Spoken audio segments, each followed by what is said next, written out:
Assalamualaikum warahmatullahi wabarakatuh. Welcome to Learn Accounting with Nozrul Sir YouTube channel and Facebook page. Learn Accounting with Nozrul Sir YouTube channel এবং Facebook পেজে আপনাদের স্বাগত। বাসায় বসে যারা অ্যাসাইনমেন্টের সমাধানগুলো করছেন তাদের জন্য একটি সঠিক সলিউশন নিয়ে আসছে learn accounting with Nazrul sir YouTube channel. আপনারা যাতে বাসায় বসে সঠিকভাবে সমাধানগুলো পান তার জন্য আমাদের এই প্রচেষ্টা। আপনারা যদি এটি সবার কাছে পৌঁছে দেন তাহলে আমাদের এই প্রচেষ্টা সার্থক হবে। আপনাদের সাথে উপস্থাপনা আমি আছি মোহাম্মদ নজরুল ইসলাম, সহকারী অধ্যাপক, হিসাব বিজ্ঞান বিভাগ, central women's college, Tikatuli, Dhaka. আজকে 2022 সালের শিক্ষার্থীদের যৌথ মূলধনী কোম্পানির আর্থিক বিবরণী অর্থাৎ সপ্তম সপ্তাহের অ্যাসাইনমেন্ট এবং হিসাব বিজ্ঞান 4 নম্বর অ্যাসাইনমেন্টটি নিয়ে আমরা আলোচনা করব। প্রথমে আমরা দেখি যে আমাদের অ্যাসাইনমেন্টটি যে দিয়েছে, অ্যাসাইনমেন্টটি হচ্ছে এই যে দেখতে এই অ্যাসাইনমেন্টটি, অর্থাৎ এই দুইটি হচ্ছে আমার দুইটি স্লাইড মিলিয়ে হচ্ছে আমার অ্যাসাইনমেন্টটি। এখন যদি আমরা আস্তে আস্তে আলোচনা করি, এই দুটি স্লাইডকে নিয়ে যদি আমরা সংক্ষিপ্তভাবে প্রত্যেকটা পার্ট নিয়ে আলোচনা করি, আপনারা একটু দেখেন। উপরে লেখা আছে 2022 সালের এইচএসসি পরীক্ষায় অংশগ্রহণকারী শিক্ষার্থীদের জন্য অ্যাসাইনমেন্ট, সপ্তম সপ্তাহের অ্যাসাইনমেন্ট। বিষয় হিসাব বিজ্ঞান, পত্র দ্বিতীয়, বিষয় কোড 254, স্তর এইচএসসি। অ্যাসাইনমেন্ট নাম্বার হচ্ছে 4, অর্থাৎ এটি হচ্ছে 2022 সালের শিক্ষার্থীদের হিসাব বিজ্ঞানের 4 নম্বর অ্যাসাইনমেন্ট। এরপরে আসতেছে অ্যাসাইনমেন্টের কলামটা। অ্যাসাইনমেন্টের কলামের মধ্যে প্রথম যেটি দেয়া থাকে সেটি হচ্ছে অ্যাসাইনমেন্টের শিরোনাম, যৌথ মূলধনী কোম্পানির আর্থিক বিবরণী প্রস্তুত করেন। আমার পরের স্লাইডে আমি শিরোনামটি আরো একটু বড় করে লিখে দিচ্ছি।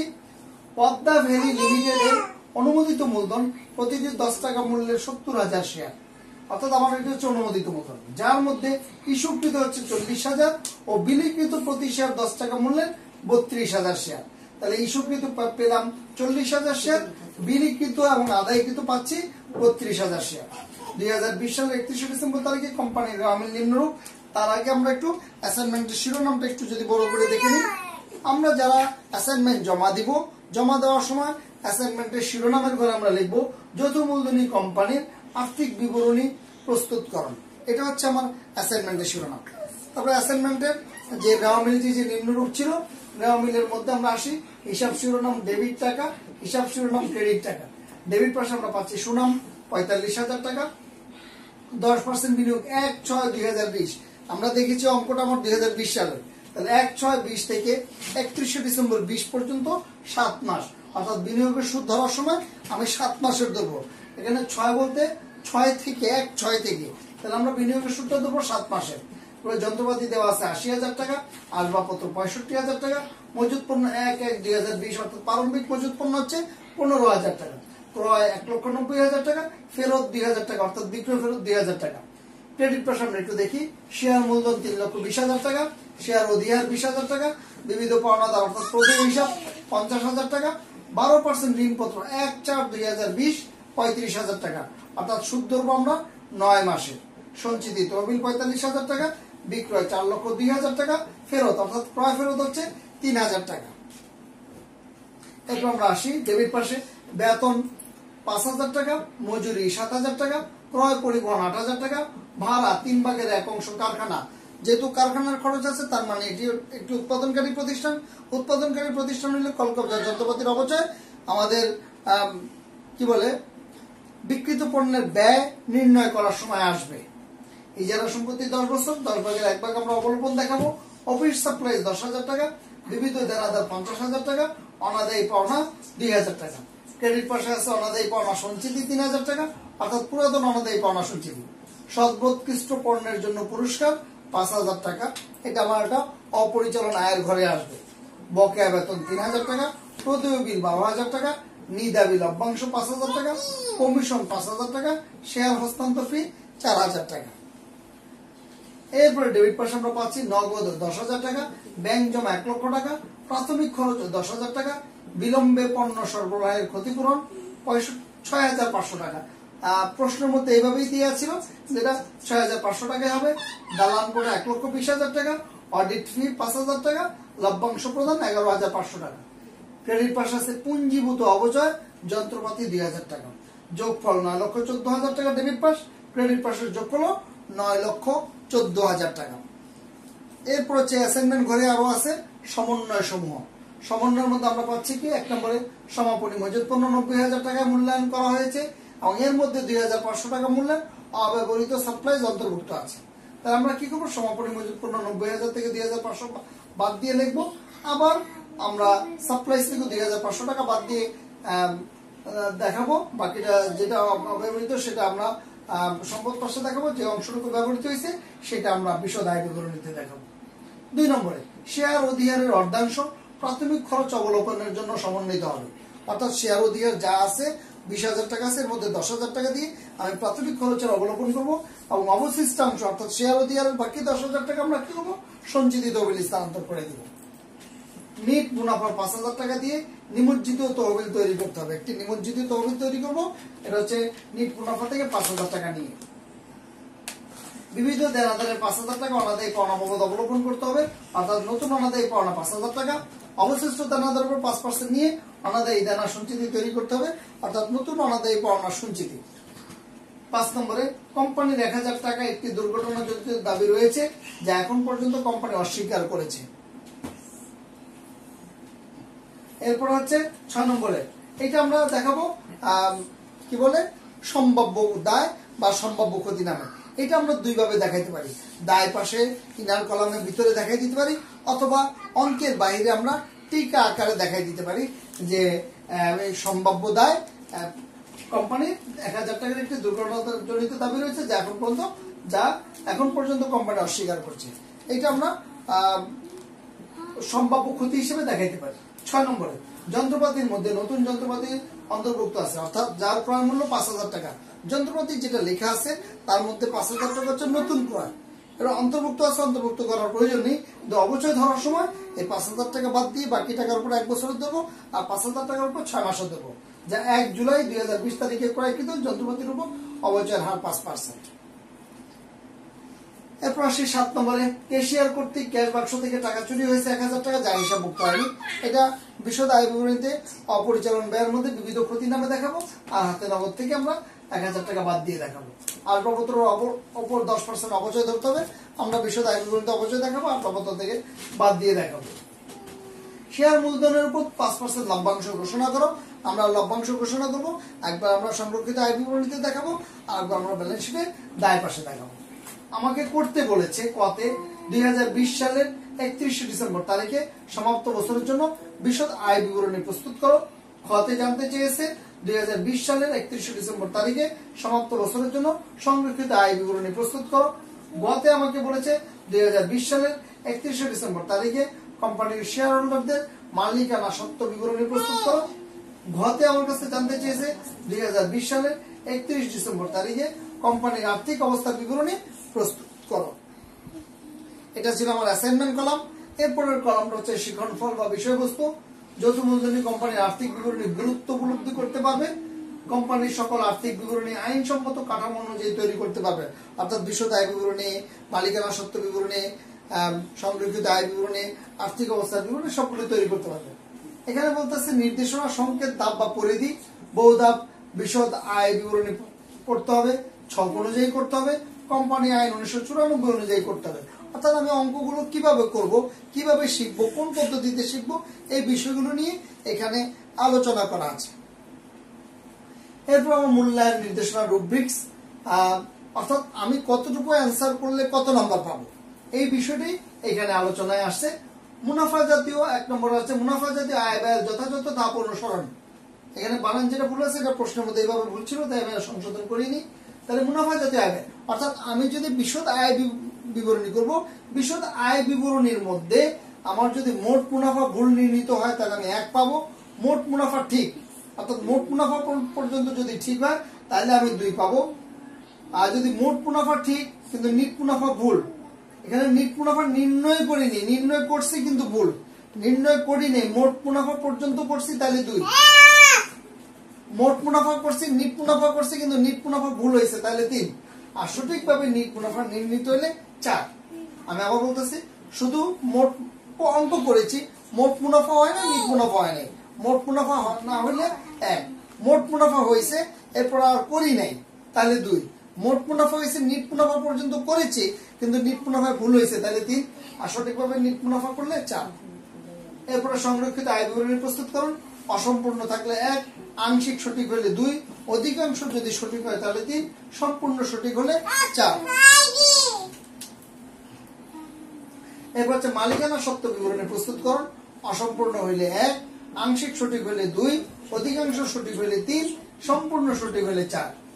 আর্থিক অবস্থার বিবরণী প্রস্তুত করুন। একই রকম, অসম্পূর্ণ হইলে 1, আংশিক সঠিক হয়েছে 2, অধিকাংশ সঠিক হয়েছে 3, সম্পূর্ণ সঠিক হয়েছে 4। এরপরে আমি এই যে 4টি পার্ট করলাম, অর্থাৎ বিশদ আয় বিবরণী, মালিকানা সত্ত্ব বিবরণী, সংরক্ষিত আয় বিবরণী, কোম্পানির আর্থিক অবস্থার বিবরণী, এই 4টি ধাপ করার মধ্যে আমি যদি কোম্পানি আইনের প্রয়োগ আইন অনুযায়ী যদি না হয় তাহলে 1, আংশিক যদি আইনের প্রয়োগ হয় তাহলে 2, অধিকাংশ যদি আইনের প্রয়োগ হয় তাহলে 3, আর যদি যথাযথ আইনের প্রয়োগ হয় তাহলে 4। আমি যদি সুন্দর করে, এখানে আমরা তাহলে বুঝতে পারলাম কি, আমার যদি আগের 4টি ধাপ আমি যদি যথাযথভাবে সুন্দর করে আইনের অনুসরণে আমরা যদি অঙ্কটা করি, তাহলে আমি এখানে এই 4 আমরা অতিরিক্ত পেয়ে যাব। এই জন্য আমার যেটা করণীয় সেটা হচ্ছে অঙ্কটাকে সঠিকভাবে করা, তাহলে আমি 20-এ 20 পেতে পারি। এরপর আমরা আসি আমার স্কোর। অতি উত্তম হচ্ছে 16 থেকে 20, উত্তম হচ্ছে 14 থেকে 15, ভালো হচ্ছে 10 থেকে 13, অগ্রগতির প্রয়োজন হচ্ছে 0 থেকে 9। এরপর আমরা শুরু করে দিই। আমার কতে ছিল, আমরা যেহেতু আমাদেরকে একটি সমস্যাদায়ক জিনিস আমাদের সামনে একবার উপস্থাপনা এসেছিল যে ক খ গ গ দিয়ে লেখা যাবে না, তাহলে আমরা যদি ক নাই লিখি তাতে তো সমস্যা নাই, লিখলে এখানে ক লিখবো, ক না লিখলে আমরা লিখে দিলাম 2020 সালের 31 ডিসেম্বর তারিখে সমাপ্ত বছরের জন্য বিশদ আয় বিবরণী প্রস্তুত করা হলো। তাহলে বিশদ আয় বিবরণী কার? পদ্মা ভ্যালি লিমিটেডের বিশদ আয় বিবরণী 2020 সালের 31 ডিসেম্বর সমাপ্ত বছরের জন্য। তাহলে আমরা শুরু করব কি দিয়ে? বিশদ আয় বিবরণীটা আমরা জানি, আমরা শুরু করি বিক্রয় দিয়ে। বিক্রয় আছে আমার 4,02,000 টাকা। এখান থেকে আমরা বিক্রয় ফেরত থাকলে বিক্রয় ফেরত বাদ দেই, বিক্রয় বাট্টা থাকলে বিক্রয় বাট্টা বাদ দেই। তাহলে বিক্রয় ফেরত এবং বাট্টা এর মধ্যে আমার অঙ্কের মধ্যে আমরা জানি যে আমাদের বিক্রয় ফেরত আছে, অর্থাৎ ডেবিট পাশে যে ফেরতটি আছে সেটিই বিক্রয় ফেরত। তাহলে বিক্রয় থেকে বিক্রয় ফেরতটা বাদ দিলাম, তাহলে 4,02,000 টাকা থেকে 2,000 বাদ দিলে আমার রইল 4 লক্ষ টাকা। তাহলে এই বিক্রয় থেকে আমরা বাদ দিব কি? বাদ বিক্রিত পণ্যের ব্যয়। আমরা জানি যে বিক্রিত পণ্যের ব্যয় বের করার জন্য সর্বপ্রথম আসে প্রারম্ভিক মজুত পণ্য, এটা মিডল কলামে লিখলাম, আমার দেয়া আছে 15,000 টাকা। এরপর আসে ক্রয়, প্রথম কলামে লিখলাম 1,90,000 টাকা। ক্রয় থেকে আমরা ক্রয় ফেরত বাদ দিব, অর্থাৎ ক্রেডিট পাশে যে ফেরতটা আছে এটি হচ্ছে আমার ক্রয় ফেরত। ক্রেডিট পাশে ফেরতটা ক্রয় ফেরত 1,90,000 টাকা থেকে 3,000 বাদ দিলে 1,87,000 টাকা। এরপর আমরা আসি মজুরি 7,000 টাকা, ক্রয় পরিবহন 8,000 টাকা। খরচগুলোকে আমরা লিখবো প্রত্যক্ষ খরচগুলো। কারখানার ভাড়া 3/1 অংশ হচ্ছে 4,000 টাকা, 12,000 টাকা ছিল, 12,000 টাকার 3/1 4,000 টাকা। যন্ত্রপাতির অবচয় 3,875 টাকা। কিভাবে বের করেছি? আমার রেওয়া মিলে যন্ত্রপাতি দিয়ে আছে 80,000 টাকা। 80,000 টাকার মধ্যে 5,000 টাকার যন্ত্রপাতি বছরের মাঝামাঝি ক্রয় করা হয়েছে, তাহলে 75,000 টাকার উপর 5% 1 বছরে, 5,000 টাকার উপর 5% 6 মাসে, তাহলে দুটোকে যোগ করলে 3,875 টাকা হয়। তা আমরা সম্পূর্ণ খরচগুলোকে যোগ করলাম প্রারম্ভিক মজুদ সহ, তাহলে বের হইল 2,24,875 টাকা। এখান থেকে আমরা সমাপনী মজুদ পণ্য বাদ দিব। সমাপনী মজুদ পণ্য হচ্ছে 90,000 টাকা। এই সমাপনী মজুদের ভিতরে আবার অব্যবহৃত সাপ্লাই অন্তর্ভুক্ত আছে 2,500 টাকা। তাহলে সমাপনী মজুদ থেকে অব্যবহৃত সাপ্লাই যদি বাদ দিই, আমার সমাপনী মজুদ নিট বের হয় 87,500 টাকা। তাহলে আমি 2,24,875 টাকা থেকে 87,500 টাকা বাদ দিলে আমার বের হয় 1,37,375 টাকা। অর্থাৎ বিক্রিত পণ্যের ব্যয় হচ্ছে আমার 1,37,375 টাকা। আমার বিক্রয়ে নিট বিক্রয় ছিল 4 লক্ষ টাকা। 4 লক্ষ টাকা থেকে বিক্রিত পণ্যের ব্যয় 1,37,375 বাদ দিলে আমরা পাচ্ছি 2,62,625 টাকা। 2,62,625 টাকা, এটা হচ্ছে মোট লাভ। এই মোট লাভের সাথে আমরা পরোক্ষ পরিচালন আয়টা আমরা আগে যোগ করব। আমরা যোগ করবো পরোক্ষ পরিচালন আয়, এর মধ্যে আমরা পাচ্ছি কমিশন 5,000 টাকা। তাহলে মোট লাভের সাথে যোগ করলে 2,67,625 টাকা হয়ে যায়। এইটার থেকে আমরা বাদ দেব পরিচালন ব্যয়। পরিচালন ব্যয়ের মধ্যে প্রথমে আসে বেতন 5,000 টাকা, এরপরে ভাড়া, অফিস অর্থাৎ কারখানার জন্য গিয়েছিল 3/1 ভাগ, বাকি 3/2 ভাগ হচ্ছে অফিসের তাহলে 12,000 টাকাকে আমরা 3 দিয়ে ভাগ করে 2 দিয়ে গুণ করলে 8,000 টাকা পাই। তাহলে বেতনের পরে আসলো ভাড়া, ভাড়ার পরে আসবে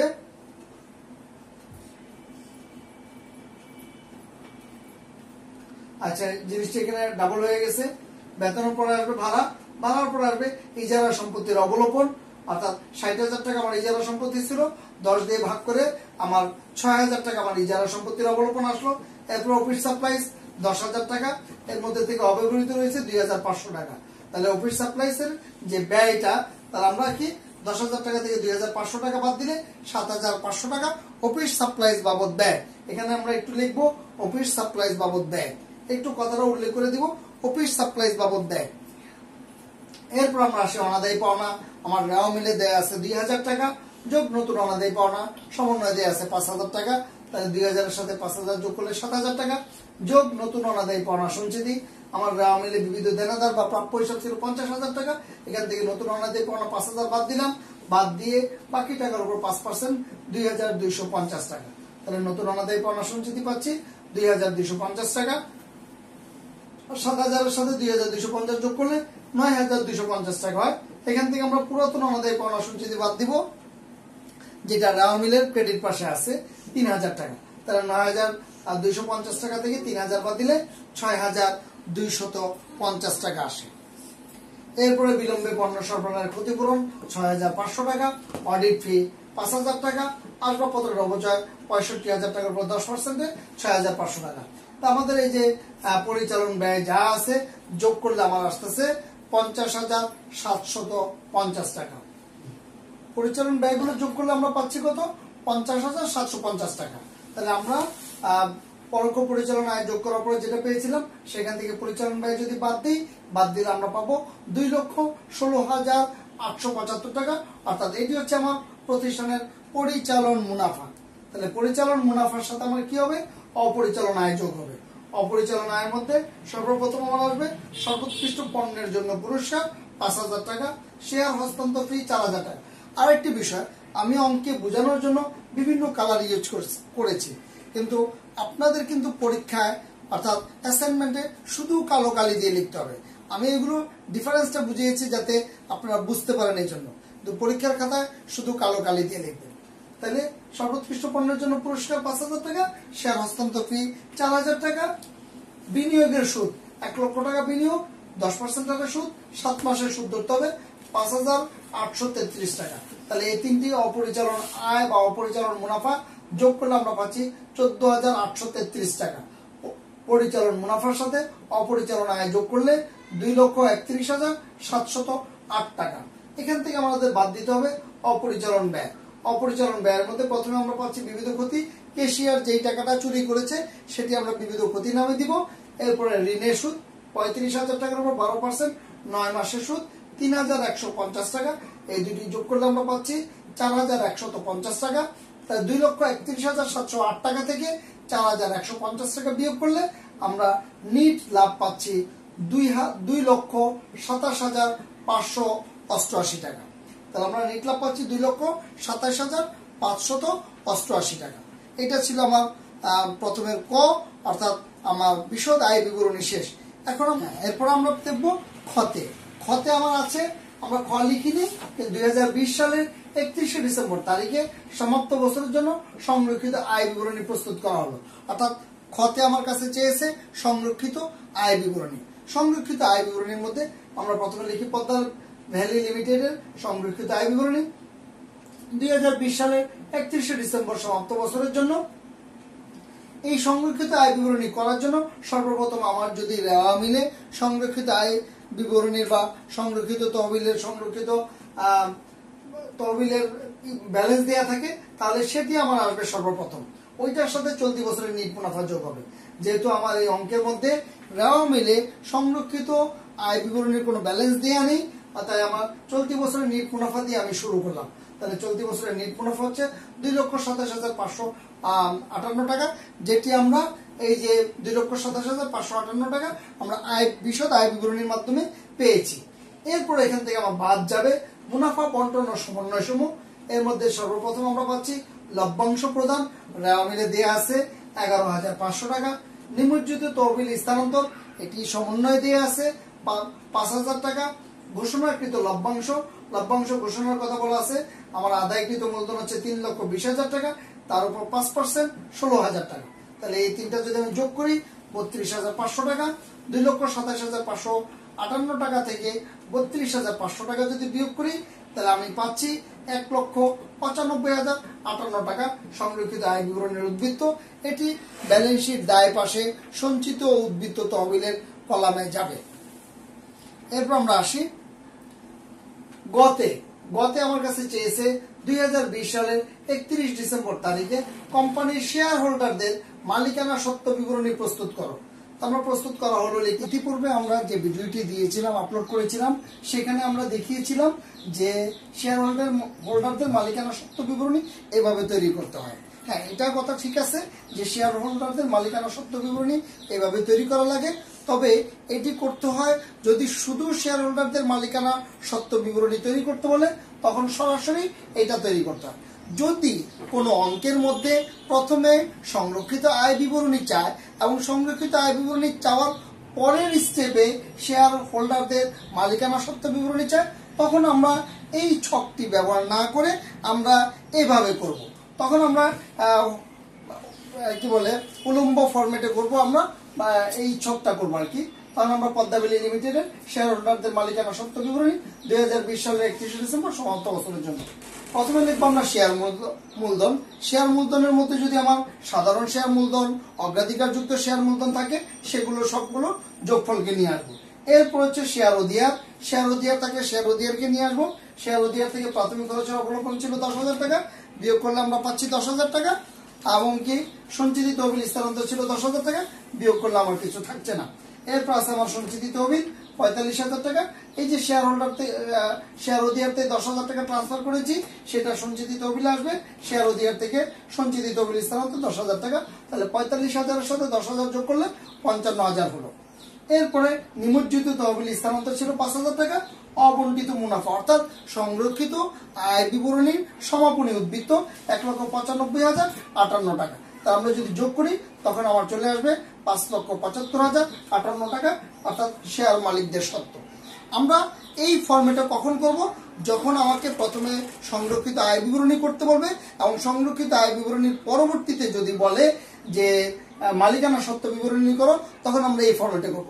আর যদি কোনো অঙ্কের মধ্যে সংরক্ষিত আয় বিবরণী না চায়, সরাসরি যদি বলে মালিকানা শেয়ার হোল্ডারদের মালিকানা সত্ত্ব বিবরণী, তখন আমরা এই ফরম্যাটে করব। এই ফরম্যাটটা হচ্ছে সরাসরি ফরম্যাট, অর্থাৎ যখন নাকি কি বলে সংরক্ষিত আয় বিবরণীর পরে চাবে না, অর্থাৎ সরাসরি এটা চাবে, তখন আমরা এটা বলবো। কিন্তু আলটিমেটলি আমার এটার মোট টাকা যা আসতেছে, এমনকি আমরা যে এইভাবে করতেছি, এটার টোটাল টাকা একই আসতেছে, এটা টোটাল টাকাও একই হবে। মোটের মধ্যে কোনো সমস্যা নেই। তবে উপস্থাপনের মধ্যে আমরা যদি সংরক্ষিত আয় বিবরণী চাই, তারপর আমরা এইটা দিব। এর পরবর্তীতে গিয়ে অন্যান্য রিকোয়ারমেন্টের উত্তর আমরা অ্যান্সার করব। এরপর আমরা আসি ঘতে। আমার কাছে চেয়েছে 2020 সালের 31 ডিসেম্বর তারিখে কোম্পানির আর্থিক অবস্থার বিবরণী প্রস্তুত করা হলো। প্রতিষ্ঠানের নাম পদ্মাবলী লিমিটেডের আর্থিক অবস্থার বিবরণী 31 ডিসেম্বর 2020 এইভাবে লিখলে হবে। আর না হলে আমরা এইভাবে লিখতে পারি 2020 সালের 31 ডিসেম্বর তারিখের জন্য প্রস্তুত, এইভাবেও লিখতে পারি। তাহলে আমাদের আর্থিক অবস্থার বিবরণীর মধ্যে সর্বপ্রথম আসবে সম্পদ। এটি কিন্তু কোম্পানি আইন অনুযায়ী আমাকে মেইনটেইন করতে হবে। ওই যে শেষে আমরা 4 নম্বরের জন্য বাড়তি একটি কোম্পানি আইনের প্রয়োগ পেয়েছি, কোম্পানি আইনের প্রয়োগটা কিন্তু আমার এই আর্থিক অবস্থার বিবরণীর মধ্যে বেসিক্যালি দেখা হবে। অর্থাৎ 4-এর মধ্যে আমার 2 নম্বরই দেখা হবে আর্থিক অবস্থার বিবরণীর মধ্যে, বাকি 3টার ক্ষেত্রে হয়তো 2 দেখা হতে পারে, বা এখানে 3 দেখা হবে, বাকিগুলোর ক্ষেত্রে 1 দেখা হতে পারে। তাহলে আমরা এখানে কি এরপর আসবে স্থায়ী সম্পত্তি। স্থায়ী সম্পত্তির মধ্যে আমরা জানি স্থায়ী সম্পত্তির একটি সিরিয়াল আছে, যে যেভাবে কোম্পানি আইনে দেয়া আছে সুনাম, ভূমি, দালান কোঠা, ইজারা সম্পত্তি, কল কবজা, আসবাবপত্র, এইভাবে সিরিয়ালটাকে আমরা মেইনটেইন করব। তাহলে প্রথমে আসে সুনাম 45,000 টাকা, এরপর ভূমি নাই আমার অঙ্কের মধ্যে, এরপর আছে দালান কোঠা 1,20,000 টাকা, এরপর ইজারা সম্পত্তি, আমার ইজারা সম্পত্তি আছে 60,000 টাকা, এখান থেকে অবলোপন 6,000 টাকা বাদ দিলাম, 10 ভাগের 1 ভাগ, 54,000 টাকা। তারপর হচ্ছে কল কবজা যন্ত্রপাতি, কল কবজা নাই, যন্ত্রপাতি আছে 80,000 টাকা, এটার থেকে মাইনাস করবো পুঞ্জীভূত অবচয় 3,850 টাকা চলতি বছরের অবচয়, আর আমার রেওয়ামিনের মধ্যে 2,000 আগের দেওয়া ছিল, যোগ করলে 5,875 টাকা।